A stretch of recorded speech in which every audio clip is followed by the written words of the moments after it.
Okay, Scorpio. So the first card that came up for you is the same as the Magician card. And this card talks about creating your own life, creating your own destiny. As you can see, she has the Pentacle, which is about her money. She has her Cups, which are about her emotions and her heart and love. And the Sword, which is about ideas and thinking. And of course, the Wand, which is about what she's going to create outside in the real world, in the world of work and manifestation. So it feels like, Scorpio, that you guys coming up mid-month are excited about what you're doing, or at least you're paying attention quite a bit to your own destiny. Where is this leading you? What are the questions that you're asking yourself? Pay attention to those. Like, am I enjoying what I'm doing? Is it serving my highest purpose? We're all going through a little bit of this with all the shifts and the change and everything that's going on astrologically, but really pay attention to that towards mid-month. This will be before Thanksgiving time in the U.S.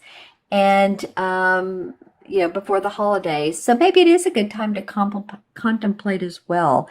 But this really is, you're having a keen interest in producing your own play. Let's just call it that. Who are the actors? What are the key parts of the play? You all that act and do those types of things, you could probably tell me these key words. But there's always a main part. There's always a part that's dramatic, or at least get your attention. And then there's the end. There's the final ending. So what do you want your play to look like? Think about that and visualize it. And this card is a Major Arcana card saying that this is a great opportunity and time to do so. And it's interesting because it points towards the next card, which is the Ten of Pentacles. And I mean, awesome. It's almost like, you can't financially, this is a pretty optimistic card. This has to do with, it's the 10, of course, the number 10 of the Pentacle cards. So it has to do with completion, of feeling of, finances are good, or at least you're working towards finances, and you see results in the near future that can really be a benefit to not only you, but your family, generations, grandchildren, parents, siblings, sister, brother. So it's a card of prosperity. What can I say? And this is a kingfisher, this particular bird, and the kingfisher actually represents prosperity and manifestation. So, it's interesting that she who is manifesting change and creating her life destiny is looking towards this card of such huge proportions and dynamics in your prosperity, your money world, your finance world, your bottom line.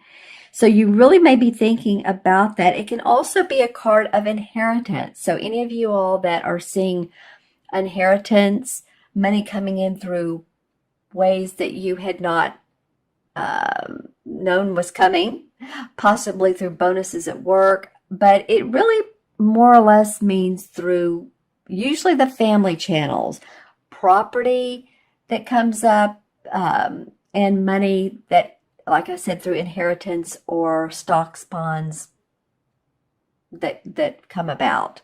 So pay attention to those things. The third card is the Queen of Swords. And the Queen of Swords is an interesting person. She's very dynamic. The swords are all about our thoughts, our ideas, our plans. Very, very much the planner.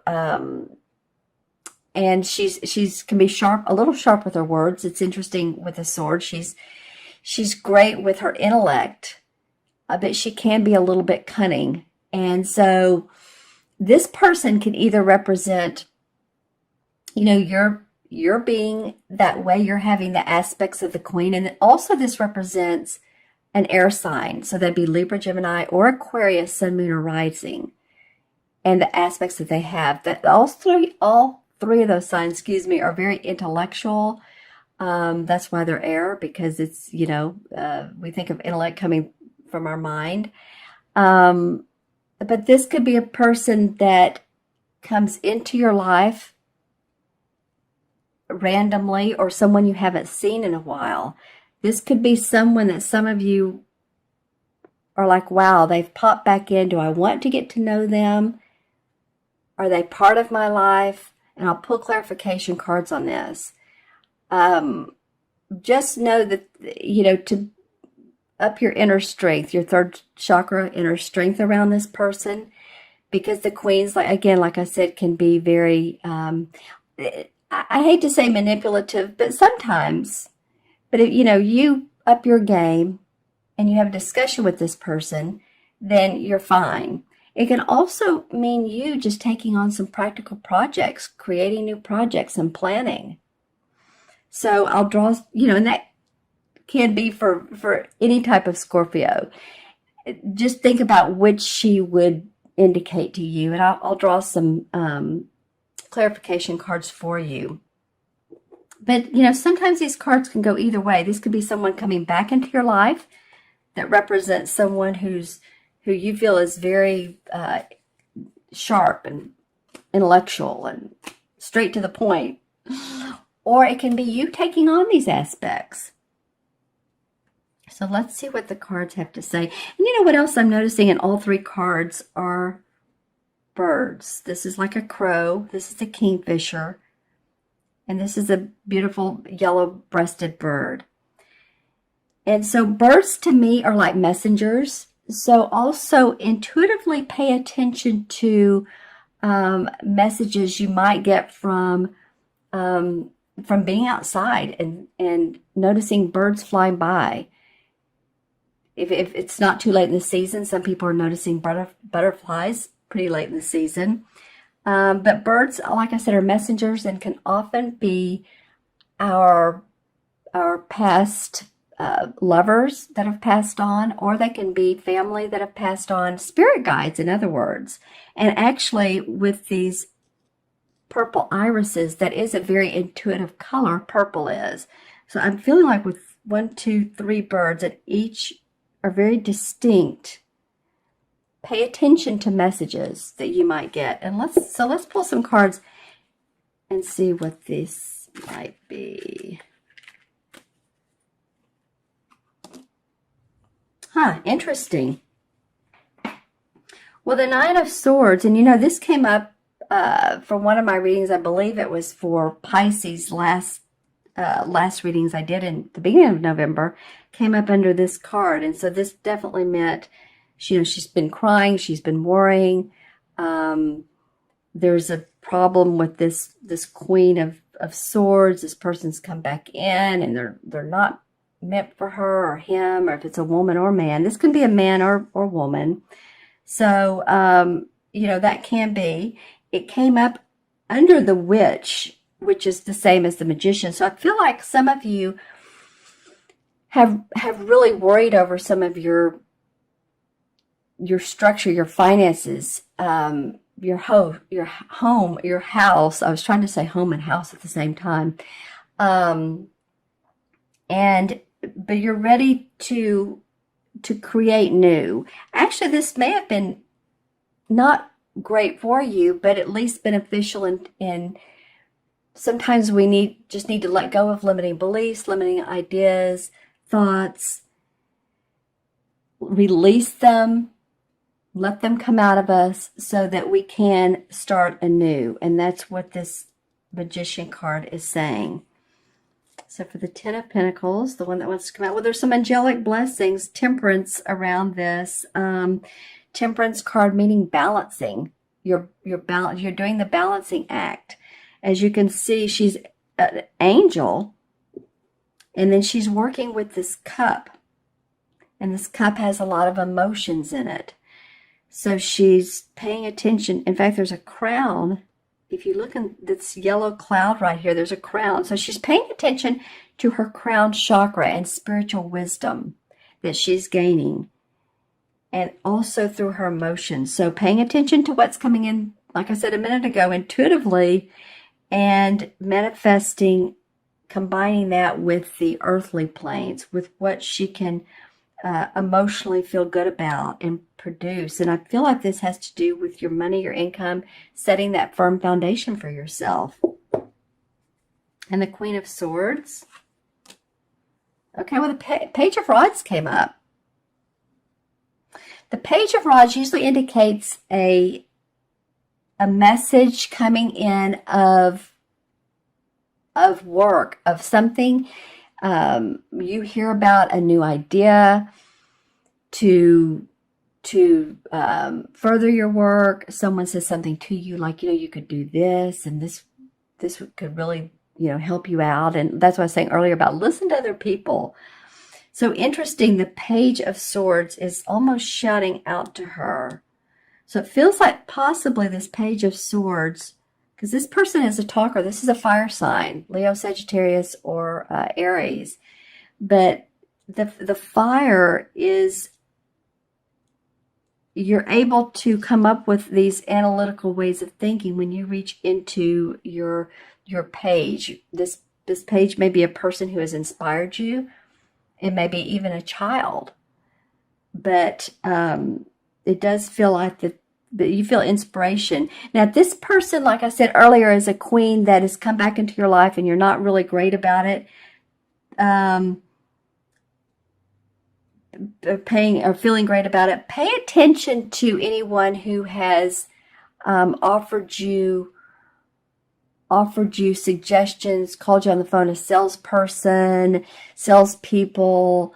And I've been in sales, so I'm not saying anything bad about salespeople, but it could be that you didn't like this type of news, and now you're doing it your way, or that this news was beneficial and you're reaping the rewards of your benefits, like I said earlier. I'm going to pull also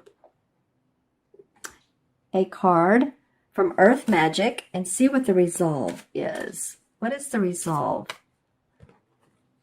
Karma. Okay, DNA. Well, karma has to do with, this is, like I said, Earth Magic cards, and they're all about the earth and the different components. And it feels to me like with the karma card that you guys are experiencing past life, and it could be past generations that go way, way back. But this is coming about for you. Maybe you've looked at a picture of your great-grandmother, or you've had a bibliography done, and you've studied your generational charts. So you've studied that, and you're looking at why you're the way you are, and how this is benefiting you, or how it's making you look at life. So in the DNA part, for me, can spell a couple things. I mean, DNA obviously is a collective of your, who you are over time. Your DNA is your timestamp of your collective consciousness on this earth. So this goes pretty deep, Scorpio, my friends, but it does say that you can continue this process through generations, or you can change it. If there's something about yourself that you love and you want to almost teach the generations below you, then you can do that. And if not, then you can change it. You can change the generations and the way that you all have been doing things. In other words, if you've always had, say, Christmas, you've opened your packages on Christmas morning, you may say, hey, this year I want to do it differently. Let's do a big Christmas Eve gala. Let's change our tradition, and let's see how that works out. So it's an interesting card to come up. It can even go deeper. It can be about your spirituality. It could be that you were a part of a family that was a very religious, or they felt one way about evolution, because evolution's coming up, and you see things a different way. So take a look at that if you get a chance, if that comes up. And of course, being around family this Christmas holidays may give you time to at least observe, right? Okay, my friends, I'm going to add up the original 3 cards. We have the 1, 11, 12. 1 and 2 is 3. So 3 is about creative expression. And I feel like that really goes hand in hand with this Magician, because it feels like you can create the life you want. Own what you have. Own what you want to put together, who you are, your values, those questions I was talking about earlier. Ask yourself those questions, and then you can express them in whatever way you want, whether it's verbally or whether you have a creative hobby or you're a broadcaster or you're an intuitive like me, however way it feels good to you. This gives you the chance to do that.